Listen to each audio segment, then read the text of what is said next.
নেত্রকোনায় অভিনব কায়দায় মাদকদ্রব্য পাচারকালে ১০৯ বোতল ভারতীয় মদসহ ২ জনকে আটক করেছে জেলা মাদকদ্রব্য নিয়ন্ত্রণ অধিদপ্তর রেইডিং টিম।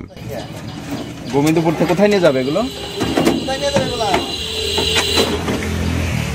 বুধবার ৩০ জুলাই দুপুরে নেত্রকোনা কলমাকান্দা সড়কের ঠাকুরাকোনা ফেরিঘাটে গোপন সংবাদের ভিত্তিতে অভিযান পরিচালনা করে জেলা মাদকদ্রব্য নিয়ন্ত্রণ অধিদপ্তর রেইডিং টিম। এ অভিযানে সন্দেহজনক একটি ব্যাটারি চালিত অটোরিকশায় তল্লাশি চালিয়ে বিশেষ চেম্বার থেকে চড়াই পথে আনা ভারতীয় আমদানি নিষিদ্ধ ১০৯ বোতল মদসহ ২ মাদক কারবারিকে আটক করে।